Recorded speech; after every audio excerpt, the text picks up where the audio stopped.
बिहार में एक तरफ पटना नगर निगम के कर्मचारी हड़ताल पर हैं, जिसके कारण शहर की सड़कों पर चलना दूभर हो गया है और नई नई बीमारियां फैल रही हैं, तो दूसरी तरफ अब बिहार के अलग अलग मेडिकल कॉलेजों में पढ़ने वाले एमबीबीएस के छात्रों का विवाद भी तूल पकड़ने लगा है।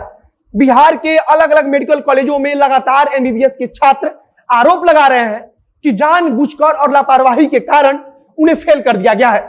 लापरवाही किस प्रकार की हुई है, इसका एक छोटा सा उदाहरण सुन लीजिए। भागलपुर के मेडिकल कॉलेज में एमबीबीएस करने वाले छात्रों के अनुसार जब भी परीक्षा नियंत्रक के पास वे इस बात की शिकायत लेकर पहुंचते हैं कि उन्हें जानबूझकर या फिर लापरवाही के कारण फेल कर दिया गया है, तो उनके तरफ से कहा जाता है कि जिस व्यक्ति को कंप्यूटर से अंक डालने की जिम्मेदारी दी गई थी वह नई तकनीक से परिचित नहीं था और इसी कारण उससे गलती हो गई। इसके बारे में भी परीक्षा नियंत्रक ने बताया कि आखिरकार कंप्यूटर में अंक डालने वाले ने कहां गलती कर दी है और हम इसके बारे में आगे बात करेंगे।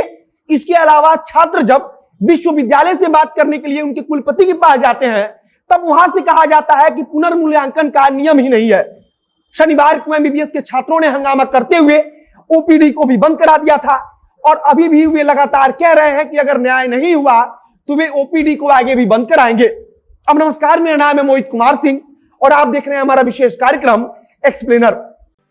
पाम व्यू हॉस्पिटल पटना का सबसे शानदार अस्पताल, जहां ट्रॉमा सर्विसेज के साथ यूरोलॉजी का भी उचित इलाज होता है।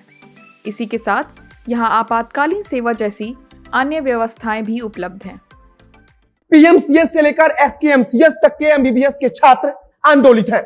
आंदोलन का कारण है परीक्षा का परिणाम। अगर पीएमसीएच की बात करें तो यहां पढ़ने वाले छात्रों में से अधिकांश छात्र फेल हो गए हैं। एसकेएमसीएच का भी यही हाल है। शनिवार को एसकेएमसीएच के प्रिंसिपल छात्रों के बीच पहुंचे थे उन्हें समझाने के लिए, लेकिन इस दौरान वे उल्टा छात्रों पर भड़क गए और उन्होंने कहा कि अगर विरोध करना है तो करो, लेकिन सही जगह पर। इधर पूरे बिहार से एमबीबीएस के छात्र लगातार बोल रहे हैं कि गलत तरीके से कॉपी की जांच हुई है और अगर कॉपी की जांच फिर से दोबारा सही तरीके से नहीं की गई तो उनका प्रदर्शन जारी रहेगा। छात्रों की तरफ से आर्यभट्ट ज्ञान विश्वविद्यालय पर आरोप लगाया जा रहा है और छात्रों का कहना है कि 1.5 साल तक परीक्षा को अटकाया गया और फिर एमबीबीएस के प्रथम वर्ष के छात्रों की परीक्षा लेने की तैयारी हुई। जब कोरोना का कहर चरम पर था तब सूचना दी गई कि पटना आकर परीक्षा देना पड़ेगा। इसके बाद से मार्च महीने में बदले हुए पैटर्न के साथ विश्वविद्यालय ने परीक्षा कराया और फिर 30 अगस्त को इसका परिणाम घोषित किया गया। 1.5 साल के बाद परीक्षा हुआ, मतलब कि फर्स्ट ईयर के छात्र सेकेंड ईयर को शुरू कर चुके थे। छात्रों का भी यही कहना है कि हम तो द्वितीय वर्ष को में पढ़ाई शुरू कर चुके थे, पर अचानक आए परीक्षा परिणाम ने हमें हैरत में डाल दिया है। एक चीज और ध्यान दीजिएगा कि पहली बार ऐसा हुआ है कि लगभग 40% छात्र एमबीबीएस के फेल हो गए हैं। छात्र जब अपनी इस समस्या को लेकर विश्वविद्यालय के पास पहुंचे तो उन्होंने अपनी गलती मानी और उन्होंने अपनी गलती के संबंध में जो कुछ कहा उसे सुनकर आप भी हैरानी में पड़ जाएंगे। विश्वविद्यालय की तरफ से कहा गया कि जिन परीक्षकों ने छात्रों की कॉपी को चेक किया वे विश्वविद्यालय द्वारा बनाए गए नए पैटर्न के बारे में जानते ही नहीं थे। मतलब कितनी हैरान करने वाली बात है कि सैकड़ों छात्रों के करियर को इतनी आसान बात के सहारे टाल दिया जा रहा है। मतलब हद देखिए कि हम कोई परीक्षक है और हमें पता ही नहीं है कि नंबर छात्र को किस आधार पर देना है और किस प्रश्न के कितने नंबर देने हैं, लेकिन हम कॉपी चेक कर रहे हैं। छात्रों का आरोप है कि 4 पेज लिखने पर 1 नंबर दिया गया है। कई छात्रों के कॉपी को आधा चेक करके ही छोड़ दिया गया है।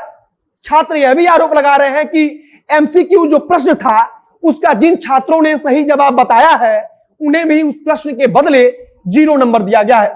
कई जगह छात्रों का आरोप है कि हमने जिस प्रश्न का उत्तर दिया है उसे भी NA करके दर्शा दिया गया है।